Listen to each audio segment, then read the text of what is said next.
देख रहे हैं राजधानी हलचल न्यूज और मैं हूं आपके साथ गुंजन। आज की खास खबर की तरफ चलते हैं। निवाड़ी दौरे पर आए कांग्रेस के वरिष्ठ नेता और पूर्व मंत्री कमलेश्वर पटेल ने जिले की धार्मिक नगरी ओरछा में राम राज्य सरकार के दर्शन कर अपने दौरे की शुरुआत की। इस मौके पर उनके साथ पृथ्वीपुर विधायक नितेंद्र सिंह, कांग्रेस जिलाध्यक्ष प्रकाश दांगी और कांग्रेस नेता अभिषेक दुबे, अभिनव राजा नायक सहित सैकड़ों कार्यकर्ता मौजूद रहे। इसके साथ कमलेश्वर पटेल का पृथ्वीपुर स्थित विधायक नितेंद्र सिंह राठौर के निज निवास पर कांग्रेस परिवार के साथियों ने स्वागत किया एवं आगामी कार्यक्रम को सफल बनाने का संकल्प लिया गया। प्रेस वार्ता कर कमलेश्वर पटेल ने बताया कि 27 जनवरी से महू में पद यात्रा शुरू होने जा रही है। उन्होंने बताया कि ये यात्रा 1 वर्ष तक चलेगी। इसका मुख्य उद्देश्य महात्मा गांधी और डॉक्टर भीमराव अम्बेडकर के विचारों को जन जन तक पहुंचाना है। ये निर्णय पार्टी के अधिवेशन में लिया गया था कि भारत की 75वीं वर्षगांठ पर इस आयोजन को बड़े स्तर पर किया जाएगा। मणिपुर की घटनाओं पर गहरी चिंता व्यक्त की और केंद्रीय गृह मंत्री अमित शाह की प्रियंका गांधी पर की गई टिप्पणी की निंदा भी की गई। उन्होंने महात्मा गांधी पर की गई अभद्र टिप्पणी का भी जिक्र किया। उन्होंने आरोप लगाया कि सरकार ने इस मामले पर कोई कार्रवाई नहीं की, जो ये दिखाता है कि उन्होंने कहा देश को जो अधिकार संविधान से मिले हैं, जिनका अधिकारों का दुरुपयोग किया जा रहा है। विधायक साथी आदरणीय नितेंद्र सिंह राठौर जी, आदरणीय महिला कांग्रेस कमेटी के अध्यक्ष निवाड़ी के प्रकाश सिंह दागी जी, टीकमगढ़ जिला कांग्रेस कमेटी के अध्यक्ष नवीन साहू जी, आदरणीय साथियों, कांग्रेस पार्टी के द्वारा 27 जनवरी को पावन धरती जहां अम्बेडकर जी का जन्म हुआ है महू में, एक विशाल रैली का आयोजन किया जा रहा है। जय बापू, जय भीम, जय संविधान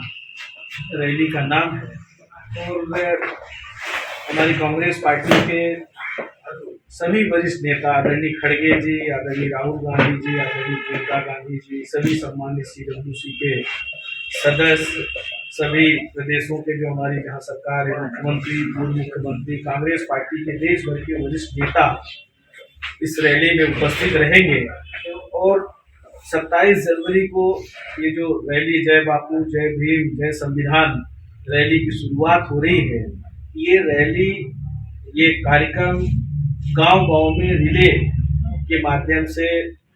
हर टोला मजरे में, गांव में ये पदयात्राएं होंगी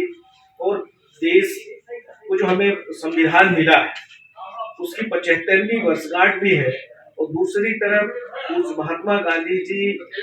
100 वर्ष पहले कांग्रेस पार्टी के राष्ट्रीय अध्यक्ष बने थे। तो गांधी जी की विचारधारा और कांग्रेस पार्टी और गांधी जी का क्या संदेश है और किस तरह से देश को बनाने में हमारे पूर्वजों ने, पंडित जवाहरलाल नेहरू जी, आदरणीय लाल बहादुर शास्त्री जी, आदरणीय इंदिरा गांधी जी, आदरणीय राजीव गांधी जी, आदरणीय नरसिंहा राव जी, आदरणीय मनमोहन सिंह जी, कांग्रेस की सरकारों ने किस तरह से देश को बनाने में और जो हमारा संविधान जो हमें मिला था, इस संविधान की किस तरह से रक्षा की और इस संविधान में जो बातें निहित थी उसको पूरा करने के लिए किस तरह से हमारी सरकारों ने, कांग्रेस पार्टी के नेताओं ने काम किया, इन सब बातों को जन जन तक पहुंचाने का काम कांग्रेस पार्टी करने जा रही है। एक साल भर का कार्यक्रम ये 27 जनवरी से लेकर 26 जनवरी तक ये पूरे देश में चलेगा। और आज हमारा यहाँ जो आना हुआ था उसका मुख्य उद्देश्य था कि हर जिले से ज्यादा लोग पहुंचे। कांग्रेस पार्टी के कार्यकर्ता, नेता तो पहुंचे ही, पर आम जन भी पहुंचे, सिविल सोसाइटी के लोग भी पहुंचे, क्योंकि देश में जिस तरह से संविधान को खत्म करने की भारतीय जनता पार्टी की सोची समझी साजिश चल रही है, जिस तरह का षड्यंत्र चल रहा है, इसको उजागर करना और इसके खिलाफ लड़ाई लड़ने की जिम्मेदारी आज प्रत्येक वर्ग की है और प्रत्येक नागरिक की है। क्योंकि ये संविधान जो हमें मिला है, ये संविधान की रक्षा करना, हमारे मौलिक अधिकारों की रक्षा करना और मौलिक अधिकार जो हमारे सुरक्षित है या जो भी हमें अधिकार निरंतर हमें मिले हैं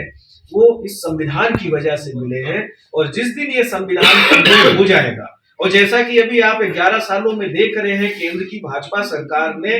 लगातार संविधान पे प्रहार किया है, संवैधानिक संस्थाओं पे प्रहार किया है, सच को दबाने का काम किया है। हमारे अगर आदरणीय पत्रकार साथियों ने भी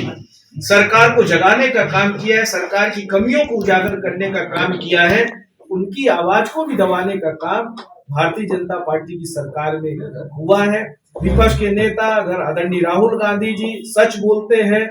अगर महंगाई, बेरोजगारी, भ्रष्टाचार या जो किसानों की समस्या है, देश की जो समस्या है, टैक्स वसूली जो हो रही है, इन सब बातों पे अगर राहुल गांधी जी चर्चा करते हैं, आवाज उठाते हैं, तो किस तरह से आवाज को दबाने के लिए कार्रवाई की जाती है, ये आपका जीता जागता उदाहरण अभी जो हमारा लोकसभा का सत्र के दरमियान आपने देखा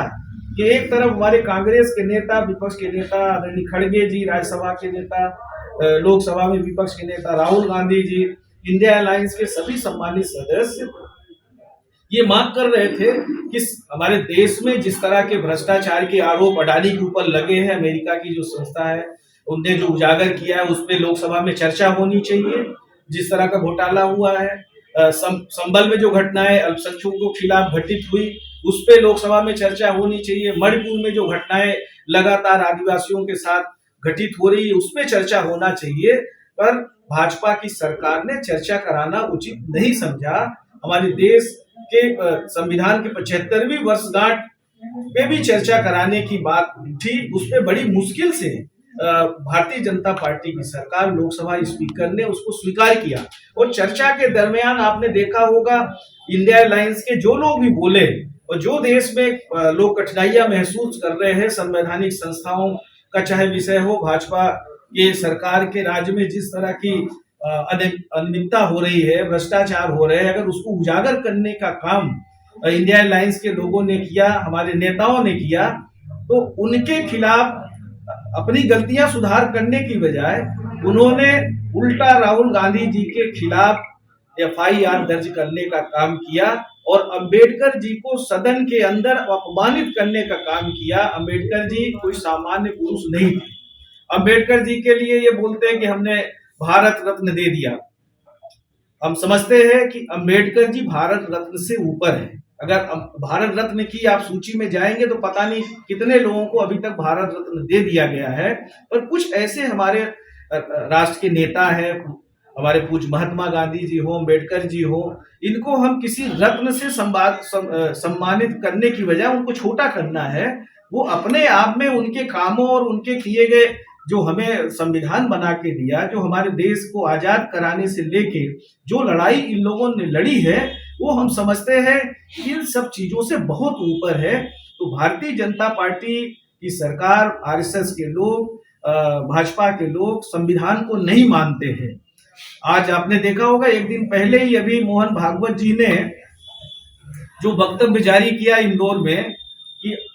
स्वतंत्रता तो मिली थी, पर स्वतंत्रता स्थापित कब हुई है? जब भगवान श्री राम जी का मंदिर बना।